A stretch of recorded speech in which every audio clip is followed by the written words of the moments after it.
Bismillahirrahmanirrahim. Assalamualaikum warahmatullahi wabarakatuh. Apa kabar anak-anakku semua? Mudah-mudahan senantiasa dalam keadaan sehat walafiat beserta keluarga di rumah. Ya, hari ini Ibu akan menjelaskan kembali tentang seleksi masuk perguruan tinggi negeri. Meskipun Ibu telah mensosialisasikannya pada bulan Desember, namun ternyata banyak siswa yang berhalangan hadir ataupun banyak yang belum paham.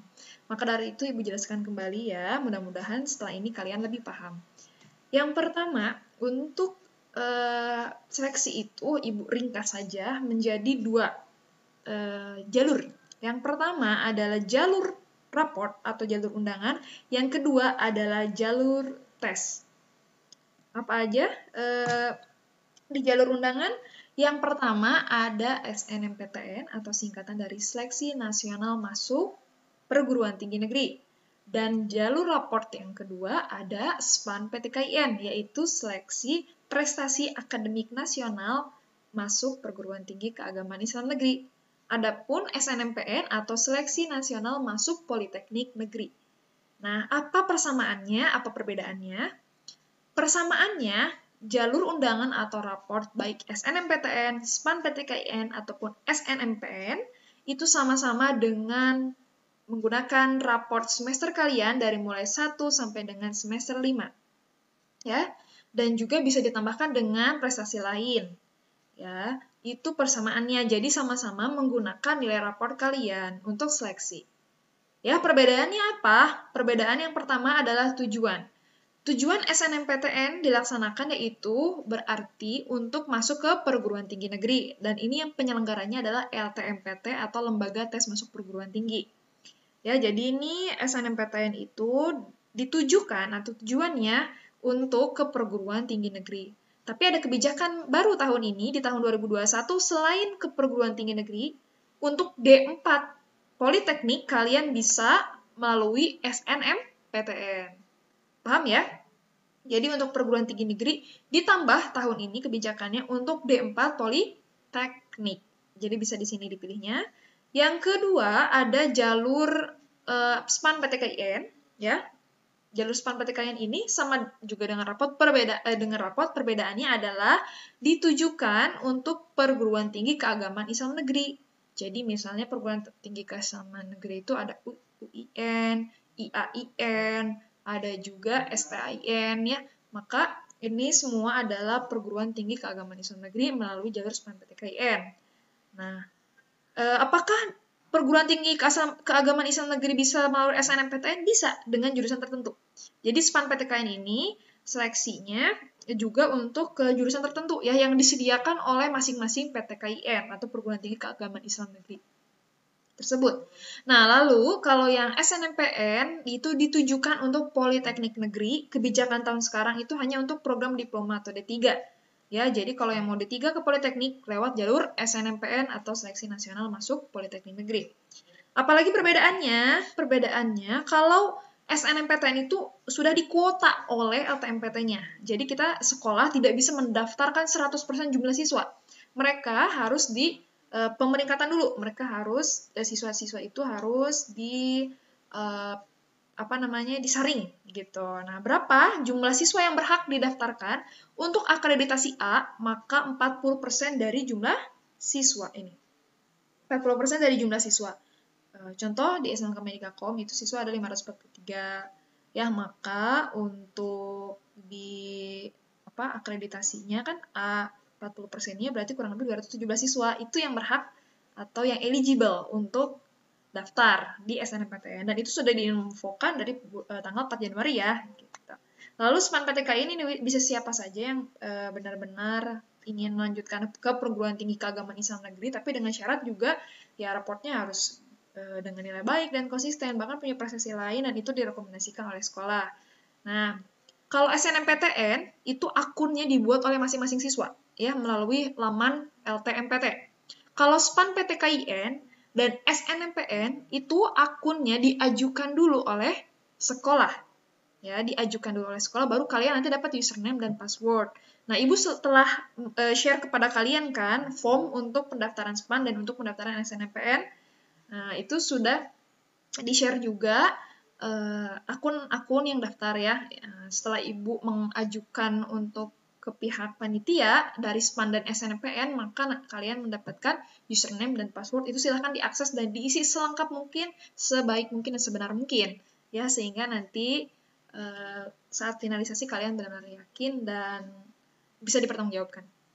Itu ya untuk seputar jalur undangan atau rapot kebayang ya. Jadi awas, tertukar lagi mana Bu SNMPTN Mas, mana itu SNMPTN. Jadi perbedaannya tadi tujuannya kemana ya.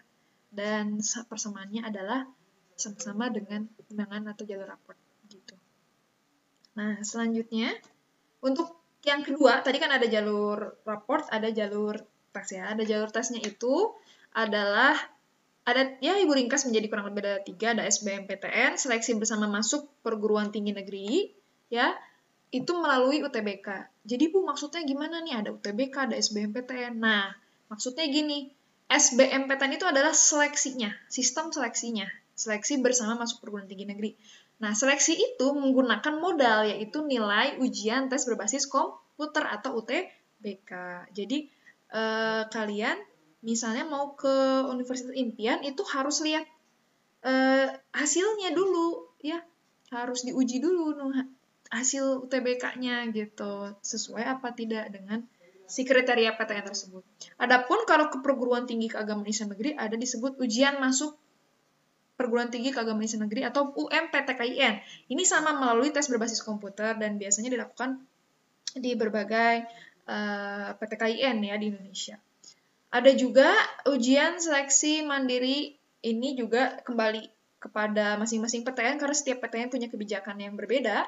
Kalau beberapa PTN bahkan menggunakan UTBK atau hasil UTBK sebagai seleksi mereka begitu. Jadi harus yang mau ikut seleksi mandiri harus dulu ikut UTBK, banyak yang begitu sih. Maka biar aman ya ikuti dulu saja ya SBMPTN atau UTBK supaya bisa jadi keputusan PTN yang menggunakan jalur seleksi mandiri ini ternyata menggunakan nilai hasil UTBK untuk menambahkan nilai, itu bisa kalian manfaatkan seperti itu.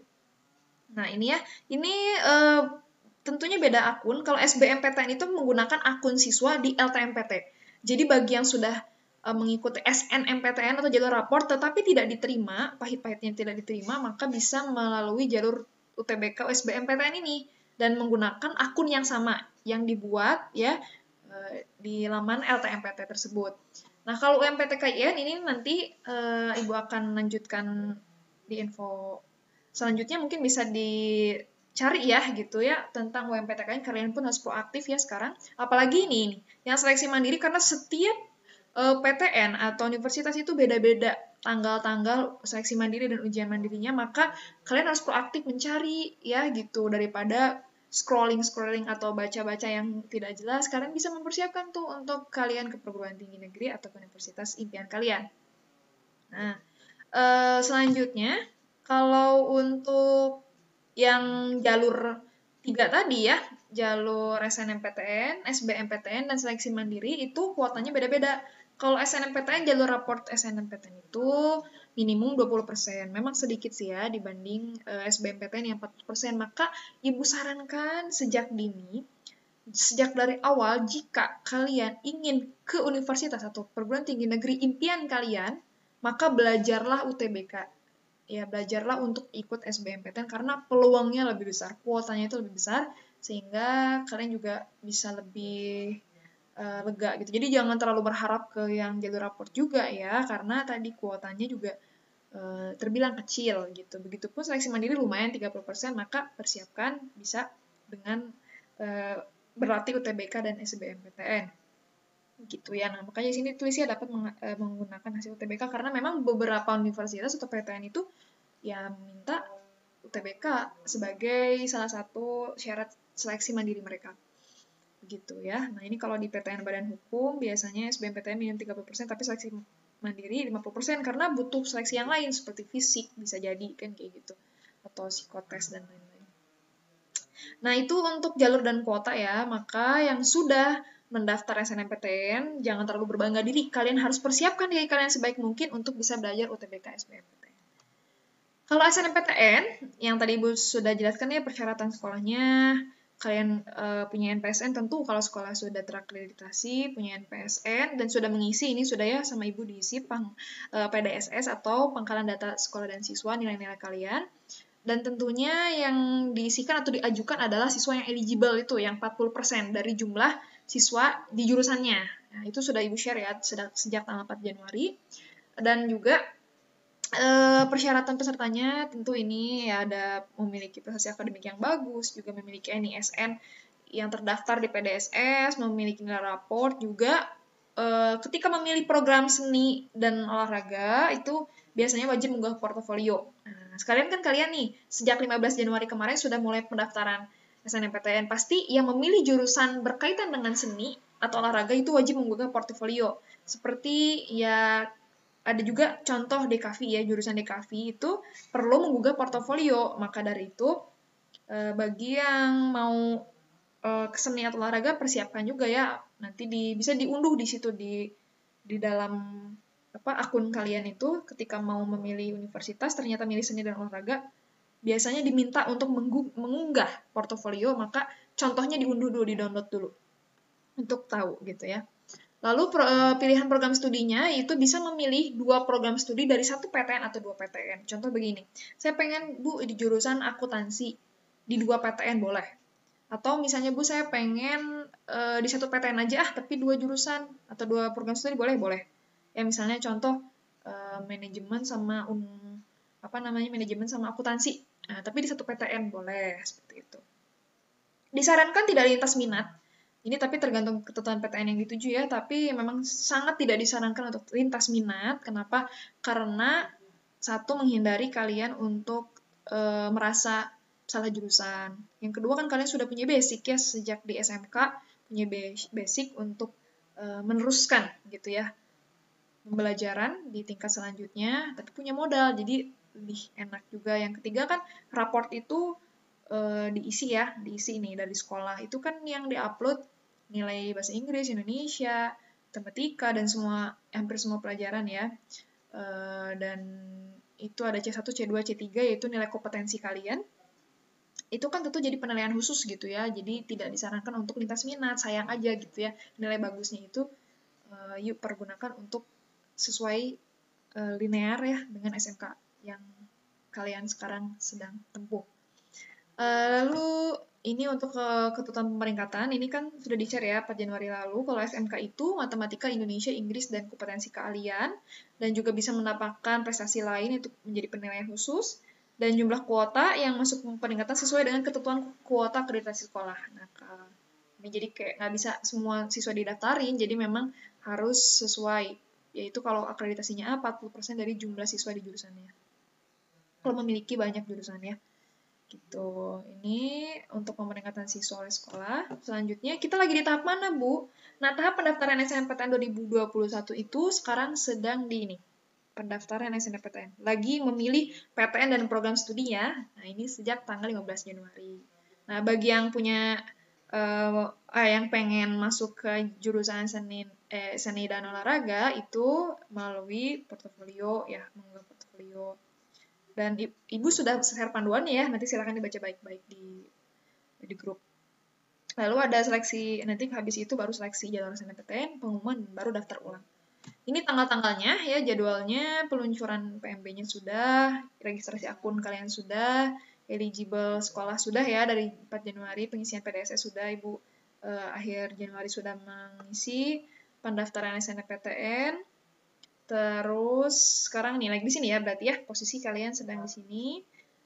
Pendaftaran SNMPTN silahkan dipilih sesuai ya keinginan kalian, tapi tentunya dengan berstrategi juga ya. Lalu nanti ada pengumuman hasilnya tanggal 22 Maret. Dan juga bisa lihat daftar ulangnya di PTN masing-masing karena beda-beda ya. Nah, ada yang bertanya seperti ini, Bu, boleh nggak Kak saya ikut SNMPTN tetapi mau ikut SBMPTN? Kalau tidak diterima pahit-pahit di jalur SNMPTN atau jalur raport, boleh banget ikut SBMPTN ya, atau UTBK tersebut. Dengan syarat yang memang punya akun. Pasti punya akun dong kalau yang udah ikut SNMPTN begitu. Jadi bisa dimanfaatkan lagi ya akunnya. Nggak perlu bikin akun lagi karena sudah punya.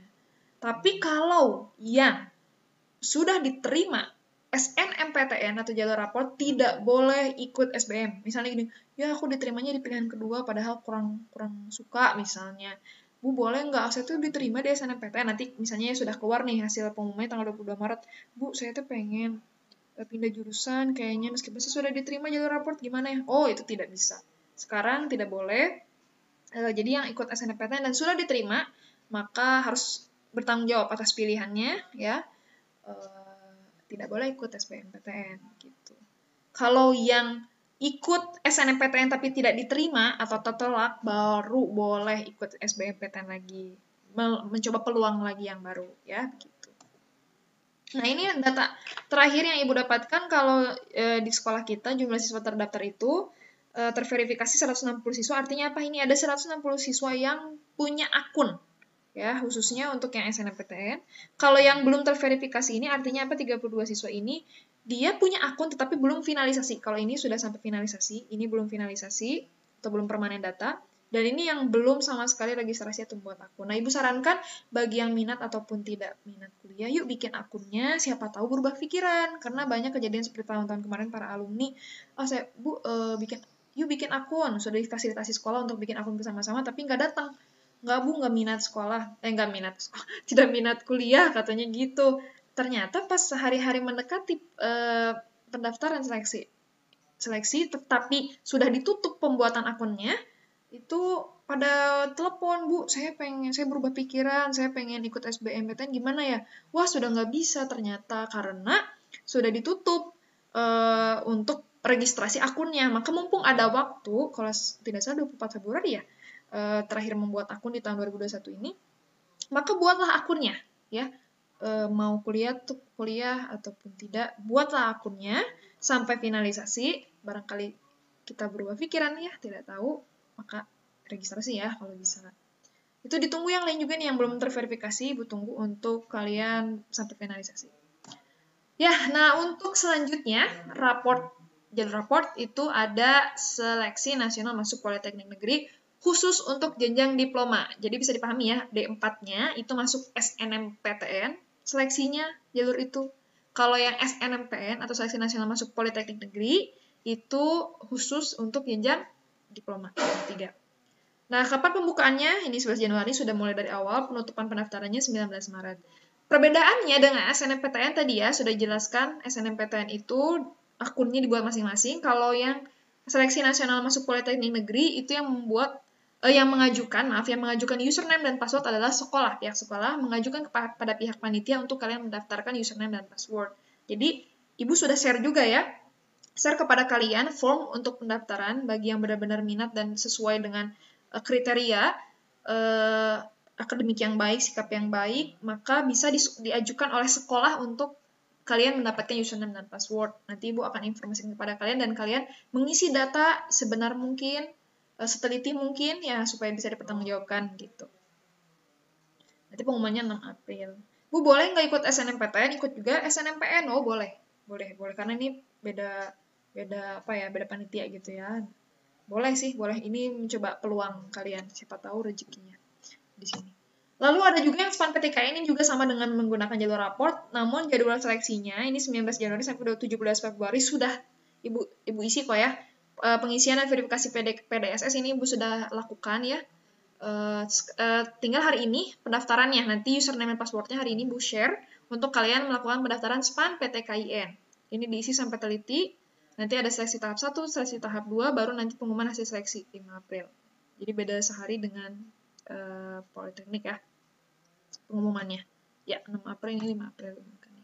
Ya, begitu. Kalau SPAN PTKIN, Bu, jurusannya apa aja? Rata-rata sih memang yang ada kaitannya dengan keislaman, ya, contoh Al-Quran tafsir, manajemen keuangan syariah, ekonomi syariah, bisnis syariah. Jadi yang memang berkaitan dengan keagamaan. Biasanya jurusan-jurusan tersebut, misalnya bimbingan konseling Islam kayak gitu. Nah, jurusan seperti itu disediakan di SPAN PTKIN. Yang umumnya itu biasanya di SNMPTN atau Seleksi Nasional Masuk Perguruan Tinggi Negeri. Kalau SPAN PTKIN, ini yang berkaitan dengan keagamaan seperti itu. Nah, ini yang untuk jalur tes. Tadi jalur raport kita simpan dulu. Jalur raport sudah lebih paham. Nah, jalur tes salah satunya adalah UTBK. ya, atau ujian tes berbasis komputer.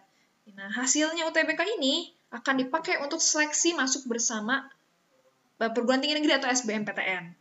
Nah, apa aja komponennya? Ada materi tes ya, ada tes skolastik, tes kompetensi akademik, ada juga pelaksanaan tesnya hanya 2 gelombang, terus setiap orang harus hanya memiliki 1 kesempatan untuk tes, nanti dapat hasil tesnya gitu ya. Nanti akan diberitahukan ya oleh web resminya. Terus nanti kelompok ujiannya juga ada 3, ada saintek, sosum, campuran. Ada juga untuk tahun sekarang UTBK tetap bayar ya untuk seleksinya, ya maksudnya untuk tesnya itu bayar, nominalnya mungkin nanti akan diinfokan lebih lanjut ya kepastiannya. Ya, untuk persyaratan peserta UTBK itu memiliki akun. Nah, maka Ibu mewanti-wanti ya harus membuat akun dari sekarang. Nah, lalu sebelum ditutup yang lalu, boleh nih ya yang punya paket C atau yang misalnya lulusan tahun kemarin ikut SBM ya ini. Oh, di sini mah memang ditentukannya adalah kelas 2 pada tahun 2021 atau peserta didik paket C tahun 2021. Oh, ya. Boleh juga lulusan tapi yang tahun 2019. Ya. Ataupun yang ikut lulusan paket C tahun 2019 itu boleh. Tapi usianya maksimal 25 tahun. Persyaratannya ini, peserta yang akan memilih prodi Saintek maka mengikuti TPS dan TKA Saintek. Paham ya? Jadi jurusan-jurusan yang berkaitan dengan sains dan teknologi itu mengikuti TPS dan TKA-nya Saintek. Kalau yang bisa memilih prodi Sosum, maka ikut TPS dan TKA Sosum. Kalau yang memilih prodi campuran, misalnya Saintek dan Sosum, maka ya wajib dua-duanya, TKA Saintek dan TKA Sosum. Gitu. Nanti di sini kalian akan mendapatkan hasil UTBK-nya, hanya berlaku pada tahun ini, nggak bisa dipakai tahun depan, dan juga ada bayar untuk UTBK-nya, ya, gitu. Nah, materi UTBK-nya, tadi ada tes TPS ya, atau TKA, dan TKA, ada tes potensi skolastik, ada tes kompetensi akademik TKA. Bisa dibaca ini apa aja sih TPS, contoh-contohnya bisa kalian baca-baca ya, sekarang sudah zaman teknologi canggih, kalian pun harus proaktif, belajar, bisa mandiri ataupun sharing kita bisa ya nanti via Google Meet lagi. Terus ada TKA, perbedaannya itu biasanya TKA itu ada pada penekanan tes-tes yang bersifat HOTS ya, soal-soal HOTS gitu. Kalau tes potensi skolastik itu mengukur kemampuan kognitif, biasanya tentang penalaran umum, kemampuan kuantitatif menghitung, pengetahuan pemahaman umum, dan kemampuan memahami baca dan menulis. Gitu. Nah, kalau ini lebih ke mengukur pengetahuan dan pemahaman keilmuan yang diajarkan di sekolah yang diperlukan untuk seseorang dapat berhasil dalam menempuh pendidikan tinggi. Ya, selanjutnya kelompok ujian UTBK yang tadi ya sudah Ibu jelaskan, kelompok ujian sains dan teknologi itu dikasih alokasi waktu 195 menit. Kelompok ujian SOSU ya, sosial dan humaniora itu ada nanti di materi ujiannya tuh kaitannya dengan geografi, sejarah, sosiologi, dan ekonomi, yaitu 195 menit. Dan juga yang campuran berarti dua-duanya ya, baik yang saintek ataupun sosum, itu diujiankan dan alokasi waktunya lebih lama, itu 285 menit. Nah, kalau yang saintek ini ya, matematika, fisika, kimia, dan biologi. Dan TKA bisa nanti ya dicari-cari jenis soalnya seperti apa. Ya, ketentuan SBMPTN sudah sedikit dijelaskan di awal, ini ya, boleh siswa yang tahun 2019 lulus, atau 2020 kemarin yang memiliki ijazah, berarti yang 2019 nggak bisa ya. Lalu mengikuti dan memiliki nilai UTBK ini wajib. Kalau SBMPTN berarti wajib ikut UTBK, ikut tesnya, memiliki kesehatan memadai. Dan ketika ikut jurusan kaitannya dengan seni dan olahraga itu wajib mengunggah portofolio. Memilih 2 program studi pada 1 PTN atau masing-masing 1 prodi pada 2 PTN, boleh. Ya. Tahapannya kita lagi di mana, Bu? Kalau SBMPTN berarti tahapannya di sini, karena mulai pendaftaran itu 15 Januari kemarin, berarti masih pendaftaran ini melalui ini ya. Silakan dibuka di portal ltmpt.ac.id. Silakan dibuka. Nanti kalau sudah, nanti ada masanya kalian mengisi biodata, ya di situ sampai finalisasi, baru nanti ada seleksi, ada pemilihan PTN dan lain-lain, ada tanggalnya, yaitu, ini tanggal-tanggalnya ya.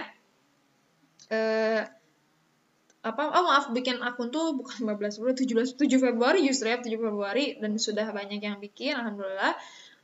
Sampai 12 Maret, nanti pendaftarannya baru 15 Maret. Tes UTBK-nya itu 12 sampai 18 April. Nah, untuk gelombang 2, 26 April sampai 2 Mei, dan pengumuman hasilnya 14 Juni. Jadi SNMPTN dulu, baru SBMPTN diumumin. Nah, nih catatan ya, bagi siswa yang telah dinyatakan lulus SNMPTN 2021 akan otomatis ditolak untuk mendaftar SBMPTN 2021. Maka benar-benar pilihan yang itu adalah sesuai minat kalian dan juga kemampuan kalian. Disarankan tidak lintas minat. Ya, untuk program bantuan atau bantuan biaya atau beasiswa itu sebenarnya banyak ya. Cuman Ibu menulis untuk khususnya di Jawa Barat ini ada Jabar Future Leaders, tapi ini ketika kalian sudah diterima di salah satu PTN kalian bisa mengajukan Jabar Future Leaders, bisa dicek juga di websitenya, ataupun Kartu Indonesia Pintar bagi pemilik KIP atau kalau tidak punya pemilik KKS atau kalau tidak punya terdata di Kementerian Sosial atau di Dinas Sosial gitu ya, punya SKTM minimal ya.